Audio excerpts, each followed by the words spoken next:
অঞ্চলে খরিফ বা অমন মৌসুম ধান চাষ পর অনেক মাঠ ফাঁকা থাকে বা কোনো চাষ হয় না। এইসব মাঠে যদি আমরা নূতন পদ্ধতিতে আলু চাষ করি, যেরকম বিনা কর্ষণে আলু চাষ করি, তাহলে আমরা খুব ভালো ফলন পেতে পারবো। যেরকম বিনা কর্ষণে চাষ মানে কোনো চাষ না দিয়ে, পাওয়ার টিলর বা লাঙ্গল দিয়ে চাষ না দিয়ে আমরা যে খরিফ মৌসুম ধান চাষ পর সরাসরি আলুটাকে প্লান্টিং করতে হয়। এটাতে কি হয় কি, যে কাদা মাটি আছে, যে মাটিতে যে রস আছে বা জল আছে, সেটাকে কিভাবে আমরা ব্যবহার করতে পারবো। আর এইখানে শুধু বিনা কর্ষণে চাষ না, এখানে কিন্তু খড় দিয়ে চাষ করতে হবে। শুধু বিনা কর্ষণে চাষ করলে হবে না, যেহেতু মাটিগুলো লবণাক্ত মাটি, এখানে আমরা কিভাবে যে মাটিতে যে লবণ আছে সেটাকে কিভাবে উপরে আসতে দেব না, সেজন্য খড় ঢাকা দিয়ে চাষ করতে হবে। আর ধান কাটার পর আলুর যে খুব ভালো জাতের বীজ, যেরকম কুফরি পুখরাজ বা কুফরি লিমা, এই জাতের বীজগুলো নিয়ে আমরা কাঠা প্রতি প্রায় 10 থেকে 12 কেজি বীজ ব্যবহার করে এটাকে সারি থেকে সারি 30 থেকে 35 সেন্টিমিটার আর গাছ থেকে গাছ 10 থেকে 15 সেন্টিমিটার দিয়ে এই বীজগুলো লাগাবো। এরপরে এই বীজের উপরে আমরা যে শুকনো গোবর সার প্রায় 30 থেকে 40 কেজি এক কাঠাতে দিয়ে ঢাকা দিয়ে দেবো। এই শুকনো গোবর সার উপরে আমরা যে 10-26-26 সার 2 কেজি কাঠা প্রতি কাঠা দিতে হবে, আর ইউরিয়া 700 গ্রাম আর সিঙ্গেল সুপার ফসফেট 40 গ্রাম দিয়ে দেবো। দিয়ে এর উপরে খড়টাকে পুরো ঢাকা দিয়ে দেবো। আর খড়টাকে প্রায় 8 ইঞ্চি মতন খড়, বা যেটাকে আমরা 80 কেজি পর কাঠা, বা যেটা আমরা পর হেক্টর হিসাবে বলি 12 টন মতন খড় লাগবে। আর খড়টাকে পুরো ঢাকা দিয়ে দেবে। দিয়ে দেওয়ার পরে জলসেচ দিয়ে তারপরে গাছগুলো উপরে চলে আসবে। আর যে সারের যে পরিমাণ হলো, যে বাসাল বা মূল সার হিসাবে আমরা 10-26-26 2 কেজি, ইউরিয়া 700 গ্রাম, এসএসপি 40 গ্রাম। এরপর যখন গাছগুলো উপরে বেরিয়ে আসবে 10 থেকে 15 সেন্টিমিটার হবে, সেই সময় আমরা ইউরিয়া 350 গ্রাম কাঠা প্রতি দিয়ে দেবো।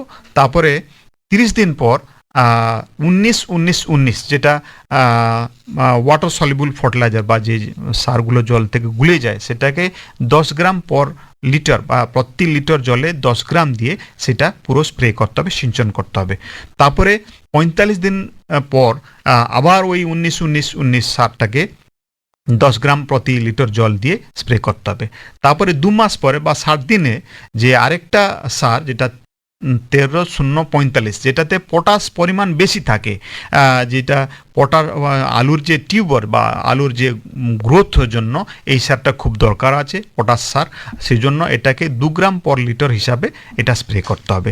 তো এরকম চাষ করলে কি হয়, যে আমাদের যে জলের পরিমাণ কম লাগে, যে আমাদের যেটা স্বাভাবিক পদ্ধতিতে যেটা চাষ করি সেটাতে আমার 6 থেকে 7 যদি সেচ লাগে, এখানে আমাদের শুধু 3 থেকে 4 সেচ লাগবে। যেহেতু আমরা মাটিতে যে রসটাকে আছে ব্যবহার করছি, আর যে জলটা দিচ্ছি সেচে হিসাবে, সেটা খড়ের মধ্যে থাকছে, সে অনেকক্ষণ থাকছে, সেজন্য জলের পরিমাণ কম লাগে আর নোনা ভাব কম থাকে, সেজন্য যে গাছের গ্রোথ খুব ভালো সুন্দর হয়।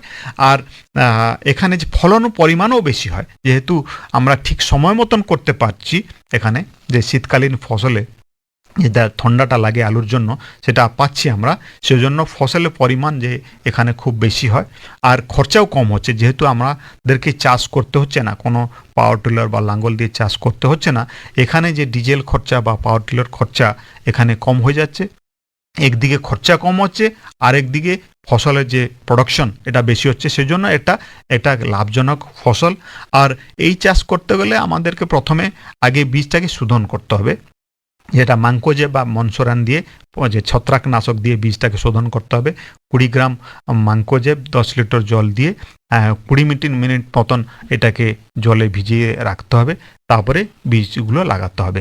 আর যদি পরবর্তী সময়ে কোনো রোগ দেখা হয়, তাহলে ম্যানকোজেব 40 থেকে 45 দিন পর 20 গ্রাম 10 লিটার জল দিয়ে 8 থেকে 10 দিন অন্তর অন্তর স্প্রে করতে হবে।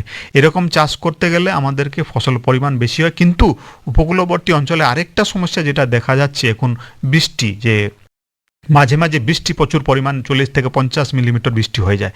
সেজন্য এই বৃষ্টিটাকে কিভাবে আমাদেরকে রিস্ক কম করতে হবে, সেজন্য আমাদেরকে জল নিকাশি ব্যবস্থাটাকে ঠিক করে রাখতে হবে বা নালা কেটে রাখতে হবে।